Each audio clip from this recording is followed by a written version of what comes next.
Bueno, somos el grupo 5. Vamos a hablar de lo que es el muestreo de etapas múltiples. Estamos integrados por Jonathan Bermúdez, quien les habla, Andrés López, Isabel Villamar.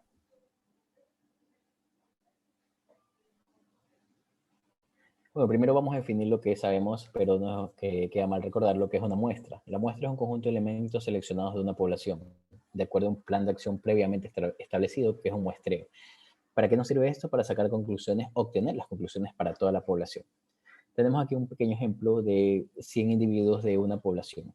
Estos 100 individuos tienen alguna característica en particular que deseamos medir: edad, peso, horas de estudio en cierta materia, carreras, cualquier característica.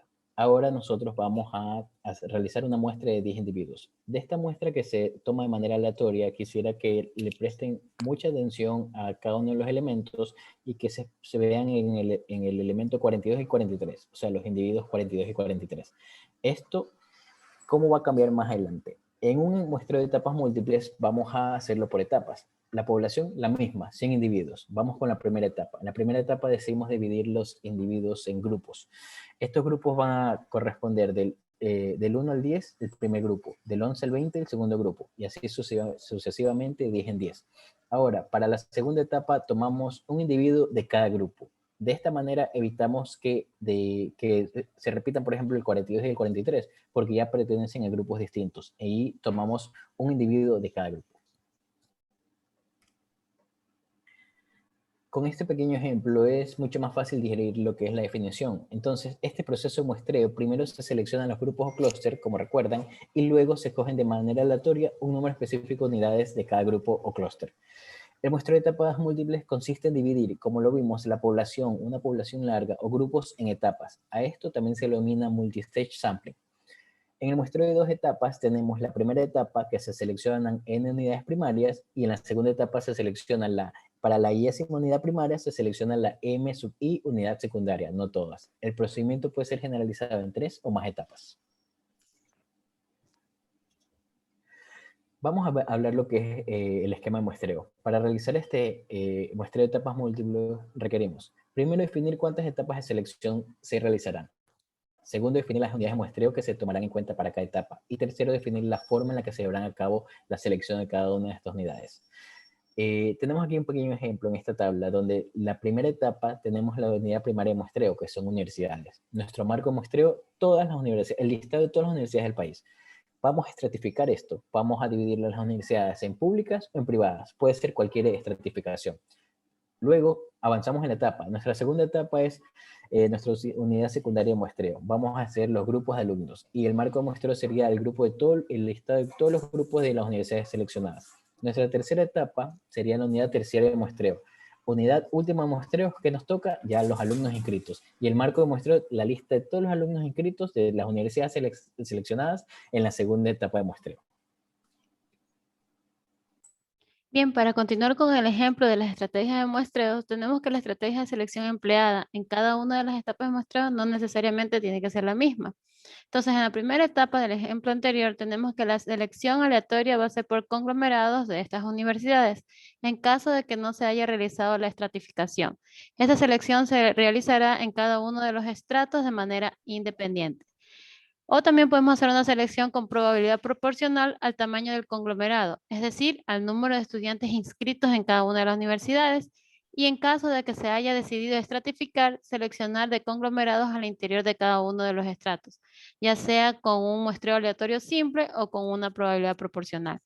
Para la segunda etapa, que ya vamos a separar en grupos, podemos hacer una selección aleatoria de los grupos o una selección de grupos con probabilidades proporcionales también. Y en la tercera etapa seleccionamos aleatoriamente a los estudiantes al interior de cada uno de estos grupos y una selección sistemática de estudiantes en cada uno de los grupos.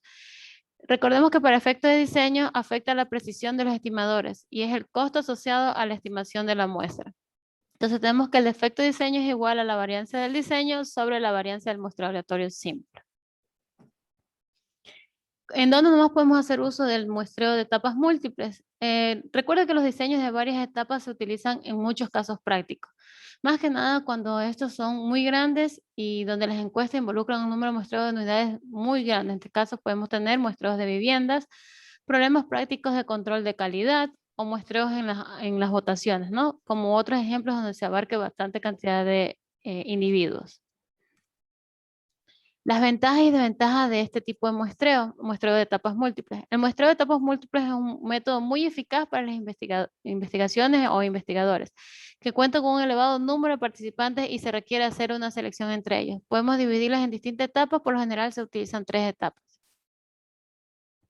Las ventajas de este muestreo es que los costos y los tiempos para realizar este proceso son efectivos. Es un método conveniente para encontrar la muestra de una encuesta y es mucho más preciso que el muestreo por conglomerados por las muestras del mismo tamaño. Es eficaz para la recolección de datos primarios a partir de una población geográficamente dispersa. Y dada su capacidad, es muy flexible y nos permite poder mejorar lo que el investigador desea, ¿no? Dentro de las desventajas como parte de este muestreo es que no es tan preciso como el muestreo aleatorio simple, cuando las muestras son del mismo tamaño. Es difícil de realizar pruebas a las investigaciones que se van a realizar y los resultados de esa investigación no son 100% representativos a la población. Se requiere de información a nivel de grupos y el error estándar es superior al cometido en el muestreo aleatorio simple o estratificado. Y este cálculo de error es muchas veces complicado de realizar. Al final, una de las ventajas también que es subjetivo para el investigador. A continuación les voy a hablar sobre un ejemplo, en este caso va a ser un ejemplo en ERI. Se tienen los datos de las municipalidades de Suiza. Se va a realizar en una primera etapa la selección de regiones y en la segunda etapa se van a hacer una selección de los cantones de las regiones de la primera etapa. Voy a pasar con el ejemplo. Aquí podemos observar el ERE. Aquí nosotros tenemos la librería Sampling. En caso de que no la tengamos, instalamos la librería Sampling. Dentro de la librería Sampling, que es para muestreo, tenemos la función mstage, que es el multi-stage sampling, muestreo multietapa. Como les mencioné, tenemos los datos van a ser las municipalidades de Suiza. Dentro de ellos los vamos aquí podemos observar, son 2.896 observaciones y 22 variables. Entonces aquí tenemos lo que es el cantón, la región, el nombre en este caso de la ciudad, y tenemos otros datos de estas municipalidades.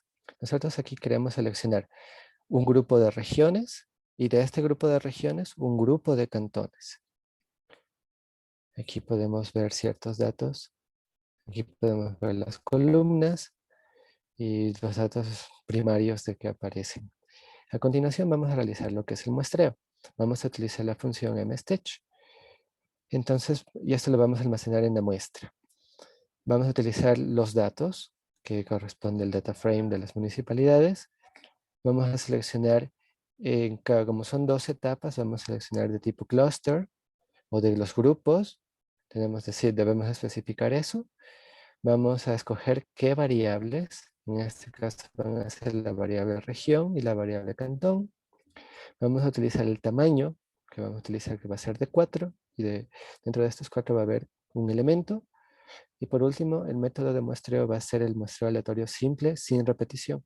Pero también podemos utilizar otros métodos como el con repetición.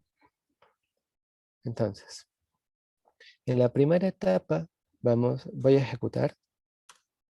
Aquí tenemos lo que da el resultado de la función mstage. Tenemos 2 elementos, los 2 grupos, el primer grupo y el segundo grupo.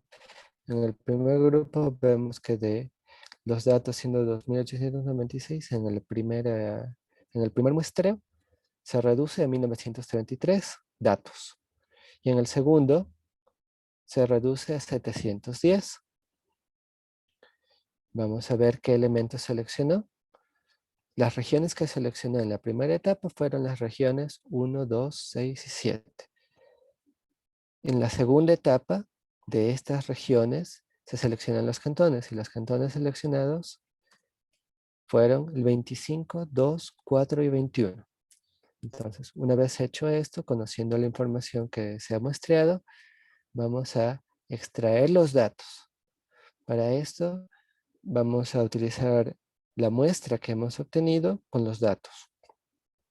Entonces, para la primera etapa, tenemos las 1933 observaciones que corresponden a las regiones. Aquí tenemos las regiones 1, 2, 6, 7. Y vamos a seleccionar los datos de la etapa 2. Y aquí tenemos en la muestra etapa 2, son 710 datos que corresponden a los cantones 25, 2, 4 y 21. Y estos a su vez pertenecen a las regiones 1, 2, 6 y 7. Esperemos que este ejemplo les dé una mejor visión de lo que es el muestreo de etapas múltiples. Les agradecemos por su atención y una buena noche. Gracias por su atención. Gracias por su atención. Buenas noches.